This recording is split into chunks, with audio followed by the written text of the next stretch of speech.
नैना क्या कर रही हो यार? देखो तो सही, पंडित जी ने कितनी सारी फोटोज भिजवाई है। एक से बढ़कर एक रिश्ते भेजे हैं उन्होंने शुभम के लिए। हाँ हाँ तो आप ही देख लो ना। अरे क्या हुआ यार, इतनी चिढ़ी हुई क्यों हो तुम? हैं? कहाँ चिढ़ी हूँ, कहा ना आप देख लो और जो पसंद आए उसकी फोटो मुझे भी दिखा देना। रहने दो यार, तुम ना हमेशा मुंह फुलाकर ही रहा करो। शुभम तू आकर देख, बता कौन सी लड़की ठीक लग रही है, बता। अब पापा मैं क्या बोलूं, जो आपको और माँ को अच्छी लगे वो मुझे भी अच्छी लगी जाएगी। अरे तू भी ना अपनी माँ पर ही गया है, चुपचाप यहाँ आकर बैठ मेरे पास। अपने पापा उमाशंकर की बात सुनकर बेचारा शुभम टेबल के पास आकर बैठ गया। इसके बाद उमाशंकर एक एक फोटो दिखाकर उन लड़कियों के नाम बताने लगे। ये देख, इसका नाम है कविता, ये टीचर है। और ये देख, इसका नाम है रीना, ये बैंक में नौकरी करती है। और ये वाली, इसका नाम है एक मिनट, नौकरी वाली तो बिल्कुल नहीं चाहिए। क्यों भाई, नौकरी वाली लड़की में क्या दिक्कत है? दिक्कत? अरे उन महारानियों के अलग ही नखरे होते हैं। मैं थक गई हूँ, रोटी नहीं बनाऊंगी, अभी बच्चा प्लान नहीं करूंगी, मेरा करियर है, मेरे सपने हैं, फलाना ढिमकाना। अरे क्या सारी उम्र मैं ही रसोई में घुसी रहूंगी क्या? हाँ वैसे ये बात तो बिल्कुल ठीक कही माँ आपने। चुप कर माँ का चमचा। और इस बात की क्या गारंटी है कि जो हाउस वाइफ आएगी वो नखरे नहीं दिखाएगी और चुपचाप सारा दिन रसोई में काम ही करती रहेगी? बोल। हाँ वैसे ये बात भी बिल्कुल ठीक कही आपने पापा जी। तू चुप कर, ये भी ठीक है वो भी ठीक है, तेरी अपनी कोई पसंद नहीं है क्या? कहा तो जो आप दोनों पसंद कर लो, मुझे भी वही पसंद होगी। तो ठीक है फिर। मुझे नहीं देखनी, आप खुद ही देख लो। फिर वही बात, शुभम तो अपनी माँ को समझा ले, वरना सारी जिंदगी ऐसे ही कुंवारा रह जाएगा। हाँ तो ठीक है ना पापा जी, कुंवारे रहने में क्या दिक्कत है। शुभम उमाशंकर और नैना का इकलौता बेटा था। शुभम बड़ा हुआ तो उसके लिए रिश्ते आने लगे, लेकिन घर का माहौल तो आप देख ही रहे हैं। एक दिन फोनो बैठकर खाना खा रहे थे, तभी उमाशंकर ने कहा, आज मुझे बता ही दो नैना, तुम्हें शुभम की शादी करनी है या नहीं? अरे शादी क्यों करनी है, पर मुझे डर लगता है। किस बात का डर माँ? नई लड़की हमारे घर में आएगी तो पता नहीं क्या संस्कार लेकर आएगी, क्या परंपराएं लेकर आएगी, पता नहीं घर की साफ सफाई कैसे करेगी। मेरी चीजें, मेरी यादें, मेरा जोड़ा हुआ एक एक सामान, ये सब संभाल कर रख पाएगी या नहीं? और कल को अगर ये भी उसकी चिकनी चुपड़ी बातों में आ गया तो हमारा क्या होगा? अरे इतनी चिंता क्यों करती हो नैना, सबकी शादी होती है और सबके घर में बहू आती है, सब शुभ होगा, तुम चिंता मत करो। चलो अब ये सब छोड़ो, खाना खाते हैं आराम से, चलो। उमाशंकर ने ये कहकर बात बदल दी, लेकिन वो नैना के चेहरे पर टेंशन साफ देख रहे थे। फिर उसी शाम, नैना लो तुम्हारे लिए तोहफा लाया हूँ। क्यों, आज कुछ खास है क्या? नहीं खास तो कुछ भी नहीं, सुबह तुम थोड़ी परेशान लग रही थी तो बस तुम्हारा मूड ठीक करने की कोशिश कर रहा हूँ। अरे तुम आँख खोलो ना, मैं भी तो देखूं पापा क्या लेकर आए आपको खुश करने के लिए। नैना ने गुस्से से शुभम को देखा और फिर उसने डिब्बा खोल दिया, जिसके अंदर रंग बिरंगे कांच के कंगन थे। उन कंगनों को देखकर नैना अपनी मुस्कुराहट छिपा नहीं पाई। इसकी क्या जरूरत थी जी? हाँ पापा, क्या जरूरत थी? नैना ने शुभम की तरफ गुस्से से देखा तो शुभम चुपचाप वहाँ से चला गया। उसके जाने के बाद उमाशंकर ने नैना का हाथ पकड़कर उसे समझाना शुरू किया। देखो नैना, डिब्बा खोलने से पहले तो तुम्हें नहीं पता था ना कि इसमें क्या चीज है, और देखो रंग बिरंगे कंगन देखते ही तुम कैसे खुश हो गई। ऐसे ही जब बहू आ जाएगी तभी तो पता चलेगा ना कि वो कैसी है, कुछ समझी? हाँ समझ गई। उमाशंकर मुस्कुराते हुए बरामदे में चले आए, जहाँ शुभम उनका इंतजार कर रहा था। पापा जी मानना पड़ेगा आपको। क्यों भाई, ऐसा क्या कर दिया मैंने?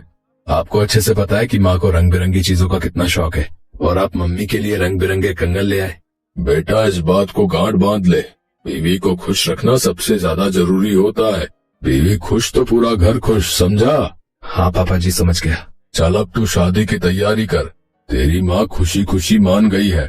क्या बात कर रहे हो पापा जी, तुसी तो ग्रेट हो पापा जी। और इस तरह शुभम के लिए लड़की ढूंढने का सिलसिला तेज हो गया और कुछ दिनों के बाद बड़ी धूमधाम से शुभम और पायल की शादी हो गई। और फिर सुनो जी, मेरी बात जरा ध्यान से सुनो आप। हाँ बताओ क्या बात है। अब घर में नई बहू आ गई है, वो ज्यादा सिर न चढ़े, इसके लिए हमें शुरू से ही सख्त रहना होगा। ओके महारानी जी, हम दोनों कल ही उस पर धावा बोल देंगे। तुम कहो तो नामो निशान मिटा देंगे उसकी रियासत का। बस यही तो नहीं करना है उसके सामने। नैना चाहती थी कि उसकी बहू पूरी तरह से उसके काबू में रहे, और फिर अगले दिन से ही नैना एकदम कड़क सास बन गई। वो पायल के हर काम में कुछ न कुछ कमी निकालती रहती और उसे सुनाने का एक भी मौका हाथ से नहीं जाने देती। अरे बहू, इसमें नमक कम है। पायल, इतनी तेज मिर्च कौन खाता है? नैना हर वक्त पायल को डांटती रहती और वो बेचारी डरी सहमी हर बात सुनती रहती। लेकिन नैना के आगे न तो शुभम कुछ कह पाता और न ही उमाशंकर। फिर एक दिन जब पायल घर की सफाई कर रही थी, तभी गलती से उससे एक कांच की रंग बिरंगी गुड़िया नीचे गिरकर टूट गई। वो गुड़िया नैना को बहुत प्यारी थी। उस दिन तो नैना ने सारा घर ही सिर पर उठा लिया और बेचारी पायल को बहुत सुनाया। पायल रोते हुए अपने कमरे में चली गई और फिर शाम को। क्या हुआ, अभी तक दुखी हो? मैं कुछ भी करूं, मम्मी जी को मुझसे शिकायत रहती है। आप भी बताओ, मैं उन्हें खुश करने के लिए क्या करूं? समस्या तो गंभीर है, लेकिन पापा जी हैं जो इस मामले में तुम्हारी मदद कर सकते हैं। शुभम की बात सुनकर पायल ने अगले ही दिन अपने ससुर से इस बारे में बात की और फिर बस इतनी सी बात। अरे तुम्हारी सास को मनाना तो मेरे बाएं हाथ का खेल है। तुम भी आसानी से उसे खुश कर सकती हो। उसे रंग बिरंगी चीजों का बड़ा शौक है, तो तुम कुछ ऐसा रंग बिरंगा बनाओ जो उसके दिल को भा जाए, और बस ये कर दिया तो समझो हो गया तुम्हारा काम। पर ऐसा मैं क्या बनाऊं पापा जी? कुछ भी, पर कुछ अलग करना। कुछ ऐसा जो पहले कभी किसी ने सोचा भी ना हो, ठीक है? अपने ससुर की बात सुनकर तो पायल का सिर और चकरा गया। वो रसोई में गई और अपने दिमाग के घोड़े दौड़ाने लगी। फिर काफी देर सोचने के बाद उसे एक जबरदस्त आइडिया आया। उसने झट से पालक में पानी मिलाकर उसे पीस लिया, थोड़ा सा चुकंदर लिया और उसका भी पेस्ट बना लिया। और फिर उसने ऐसे ही 2-3 और चीजें थोड़े थोड़े आटे में मिलाकर गूंथी और गर्मा गर्म रोटियां बनाने लगी। कुछ ही देर में रसोई में रंग बिरंगी रोटियां बनकर तैयार थी। उन रोटियों को देखकर पायल को बहुत अच्छा लगा और फिर बड़ी उम्मीदों से वो खाना लेकर डाइनिंग टेबल के पास पहुंची। फिर जैसे ही उसने नैना की थाली में अपनी रंग बिरंगी रोटियां रखी, तो नैना ना चाहते हुए भी नर्म लहजे में बोली, ये रंग बिरंगी रोटियां, ये तुमने कैसे? फिर बताऊंगी। उमा शंकर और शुभम हैरानी से नैना की तरफ देख रहे थे और फिर पहला निवाला खाते नैना ने कहा, बहुत ही बढ़िया। देखने में जितनी सुंदर, खाने में तो उससे भी बढ़िया। भाई मजा आ गया। उसके बाद तो नैना उन रंग बिरंगी रोटियों पर टूटी पड़ी। पहली बार उसके मुंह से पायल के लिए सिर्फ तारीफ ही निकल रही थी और ये देखकर पायल के मन में तो लड्डू फूट ही रहे थे। शुभम और उमाशंकर भी बहुत खुश थे। फिर शाम को, वाह पायल बेटा, तुम्हारी रंग बिरंगी रोटियों ने तो सचमुच कमाल ही कर दिया। अब देखना तुम्हारी सासू माँ कभी तुमसे नाराज नहीं होंगी। उमाशंकर का इतना कहना था कि तभी बाथरूम का दरवाजा खुला और अंदर से नैना पेट पकड़कर बाहर निकली और गुस्से से बोली, ये क्या बना दिया तुमने पायल?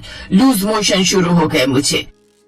3 बार जा चुकी हूँ। सॉरी मम्मी जी, माफ कर दीजिए। मैं अभी आपके लिए दवाई लेकर आती हूँ। नहीं, रहने दो, कोई बात नहीं, इसी बहाने पेट साफ हो गया मेरा। जाओ, सुबह से काम में लगी हो, जाकर थोड़ा आराम कर लो। ये कहते हुए नैना के चेहरे पर संतोष और प्यार भरी मुस्कान थी। वो दर्द में भी पायल की तरफ प्यार से देख रही थी और ये देखकर पायल को बड़ी राहत महसूस हो रही थी। आखिरकार उसकी रंग बिरंगी रोटियों ने उसकी सास और उसके बीच के रिश्ते को एक नया मोड़ जो दे दिया था।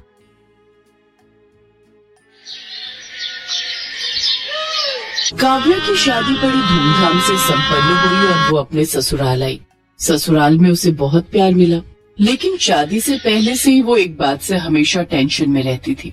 उसने सुना था कि जेठानियां बहुत तेज होती हैं और देवरानी की बिल्कुल मदद नहीं करती। सासू माँ ने काव्या को रोटियां बनाने को कहा तो काव्या परेशान हो गई। काव्या की जेठानी सविता, जो घर की बड़ी बहू थी, हर काम में निपुण थी। खासकर रोटियां बनाने में। मैं क्या करूं? अब तो सासू माँ ने मुझे भी रोटियां बनाने के लिए बोल दिया है, पर मैं यहाँ पर किसी से ये भी नहीं कह सकती कि मुझे मुलायम रोटियां बनानी नहीं आती। घर पर तो मैं जब भी रोटियां बनाती थी तो मेरी रोटी सूख जाती थी। यहाँ भी मैंने कोशिश की है, पर मुझे नहीं लगता कि मैं मुलायम रोटियां बना पाऊंगी। घर पर तो मम्मी संभाल लेती थी, मैं तो सिर्फ सब्जी बनाती थी। रोटी का काम मम्मी के जिम्मे था, पर यहाँ पर तो सासू माँ ने मुझे ही रोटियां बनाने के लिए बोल दिया है। अब रात की रोटियां मैं कैसे बनाऊं? मुझे कुछ समझ नहीं आ रहा, क्या करूंगी? सविता दीदी से पूछना भी ठीक नहीं लगेगा, कहीं वो मेरा मजाक ही ना उड़ा दे कि मुझे मुलायम रोटी बनानी नहीं आती। एक बार कोशिश करती हूँ, शायद बन जाए। काव्या ने किसी तरह रोटियां बनाई, लेकिन वो रोटियां सूख गईं। हे भगवान, अब मैं क्या करूं? मेरी रोटियां तो बिल्कुल सूखी हुई लकड़ी जैसी बनी है। ये रोटियां अगर माँ, बाबूजी, जेठ जी और आशीष ने खाई तो सब मुझ पर हंसने वाले हैं। एक काम करती हूँ, फोन में कोई वीडियो देखती हूँ, शायद समझ में आ जाए। काव्या इंटरनेट पर वीडियो देखती है जिसमें बताया गया था कि आटे में थोड़ा सा मैदा मिलाने से रोटियां मुलायम बनती हैं। क्यों ना मैं भी ये तरीका आजमाऊं? काव्या को मुलायम रोटियां बनाने का तरीका मिल गया था और आटे में मैदा मिलाने लगी। ये तो बहुत थोड़ा रहेगा, मुझे तो ज्यादा रोटियां बनानी है। एक काम करती हूँ, आधा आटा और आधा मैदा ले लेती हूँ तो और मुलायम रोटियां बनेंगी। काव्या चोरी छुपे आटे में मैदा मिलाकर रोटियां बनाती है। रोटियां मुलायम बन जाती हैं और परिवार के सदस्य उसकी तारीफ करने लगते हैं। काव्या बहू, रोटियां तो बहुत मुलायम हैं। हाँ बहू, रोटियां वाकई में बहुत मुलायम बनी है। काव्या, तुम्हारी रोटियां मुलायम तो बनी हैं, पर साथ में इतनी सफेद बनी हैं, मानो हम नान खा रहे हों। काव्या घबरा जाती है। वो ये तो बस। काव्या, आशीष को तो आदत है मजाक करने की, पर रोटियां बहुत बढ़िया बनी है। ऐसे ही रोटियां बनाया करो। मजाक कर रहा था, रोटियां बहुत टेस्टी बनी है काव्या। आशीष की बात सुनकर काव्या मुस्कुरा देती है। उस दिन बात खत्म हो गई, पर एक दिन सविता मछली बनाने के लिए ड्रम में मैदा ढूंढ रही थी। तभी उसने देखा मैदे का ड्रम खाली है। मैंने तो कुछ दिन पहले ही मैदा मंगवाया था, पर मैदे का ड्रम खाली क्यों है? मैंने तो मैदे का कुछ भी नहीं बनाया, हो सकता है खत्म हो गया हो। एक काम करती हूँ, मैदे के साथ आटा भी देख लेती हूँ, दोनों चीज एक साथ राशन से मंगवा लूंगी। ये आटा कुछ अलग क्यों लग रहा है? ऐसा लग रहा है आटे में मैदा मिला हुआ है। कहीं काव्या आटे में मैदा तो नहीं मिलाती? तभी उस दिन देवर जी बोल रहे थे कि रोटियां सफेद हैं। हो ना हो, जरूर ऐसा ही है। मुझे काव्या से पूछना होगा। मैदे की रोटियां तो हम सबके लिए बहुत नुकसानदायक है। तभी काव्या आ जाती है। सविता उससे इस बारे में पूछती है। काव्या, सच बताओ, क्या तुमने आटे में कुछ मिलाया है? दीदी, मैंने उसमें थोड़ा सा मैदा मिलाया था ताकि रोटियां मुलायम बन सकें। पर क्यों काव्या, तुमने मैदे की रोटियां क्यों बनाई? ज्यादा मैदा खाने से स्वास्थ्य पर भी बुरा असर पड़ सकता है। मुझे माफ कर दीजिए दीदी, मुझे नहीं पता था कि इससे स्वास्थ्य पर असर पड़ेगा। वो दीदी, जब भी मैं रोटियां बनाती हूँ रोटियां सूख जाती हैं। मैंने इंटरनेट पर देखा था कि मैदे की रोटियां मुलायम बनती हैं। अरे ऐसा कुछ नहीं है, गेहूं के आटे की बनी रोटियां भी मुलायम होती हैं, बस सही तरीके से आटा गूंथना आना चाहिए। अगर तुम्हें गेहूं के आटे की मुलायम रोटी बनानी नहीं आती थी तो मेरे से पूछ लेती, मैं तुम्हें सिखा देती।